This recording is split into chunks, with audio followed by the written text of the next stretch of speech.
Bem-vindo ao meu canal, O Mundo dos Estudantes. A aula de hoje será sobre o sangue e as células sanguíneas. Bom, o sangue está contido em um compartimento fechado, que é o aparelho circulatório, que o mantém em movimento regular e unidirecional, devido essencialmente às contrações rítmicas do coração. O volume total de sangue em uma pessoa saudável é cerca de 5 litros em um indivíduo com 70 quilos de peso. O sangue é um tecido de classe conjuntiva, composto de glóbulos sanguíneos e plaquetas, suspensos em um meio líquido conhecido por plasma sanguíneo.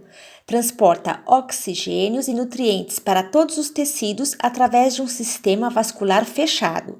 Dentre suas funções estão a preservação de homeostase celular, transporte de gases dissolvidos no plasma ou aderidos à superfície celular, nutrição, via de provimento ou de remoção de substâncias, distribuídas do calor, defesa do corpo e coagulação.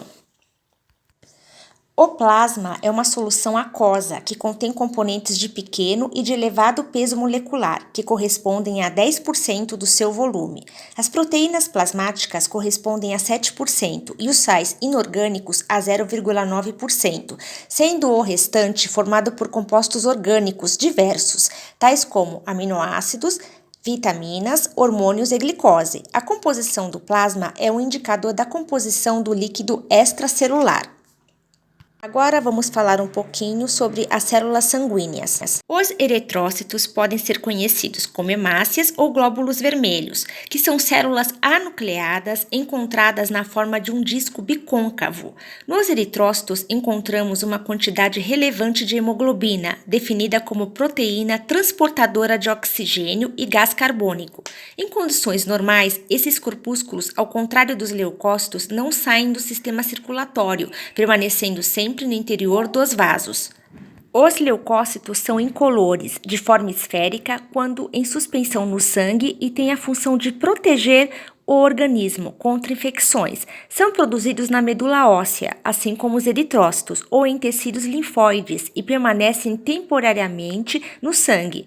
Diversos tipos de leucócitos utilizam o sangue como meio de transporte para alcançar o seu destino final, que são os tecidos. São classificados em dois grupos, os granulócitos e os agranulócitos. Agora vamos falar um pouquinho sobre os neutrófilos.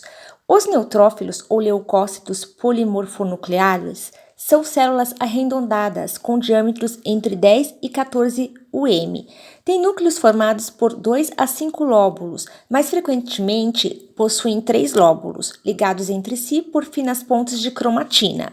Os neutrófilos representam a primeira série de defesa em oposição à infecção bacteriana.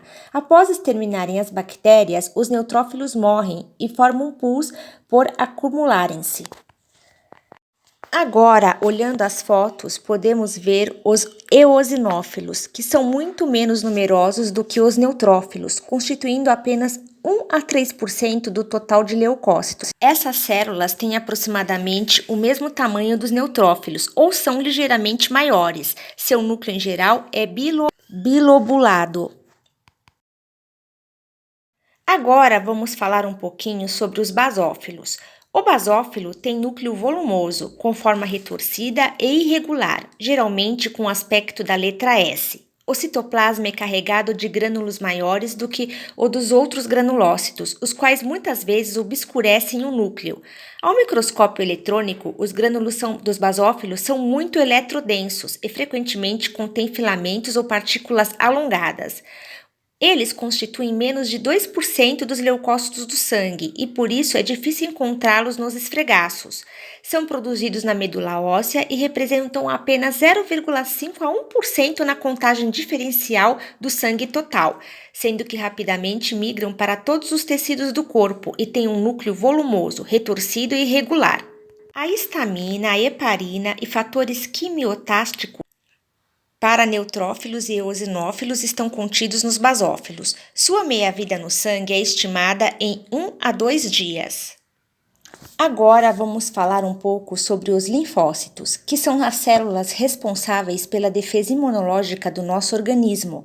Essas células reconhecem moléculas estranhas existentes em diferentes agentes infecciosos, combatendo-as por meio da resposta humoral, que é a produção de imunoglobulinas, e através também da resposta citotóxica, mediada por células.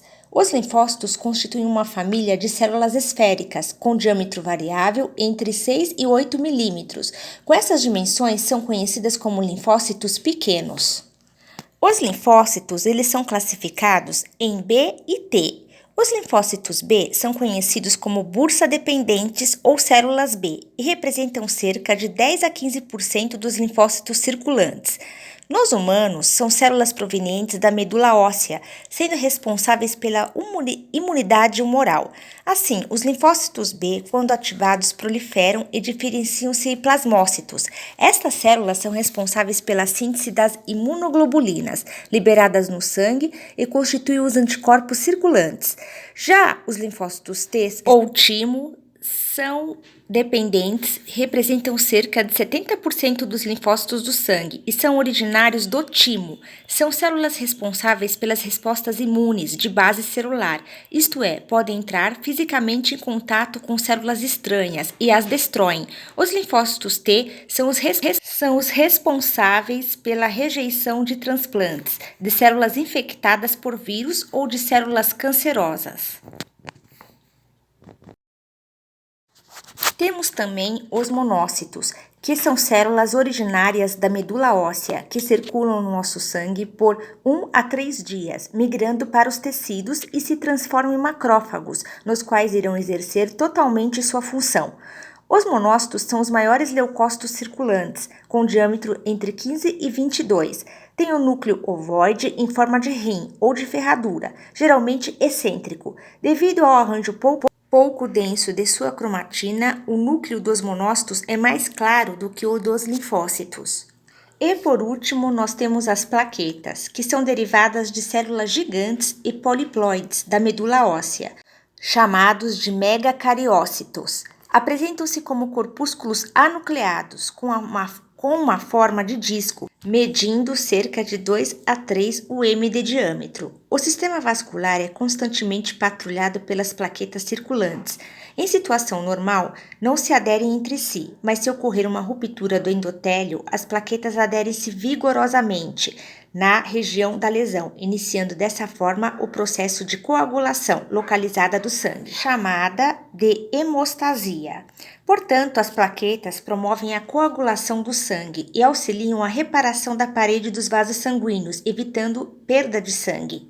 O valor normal de plaquetas é normalmente de 150 a 450 mil plaquetas por microlitro de sangue.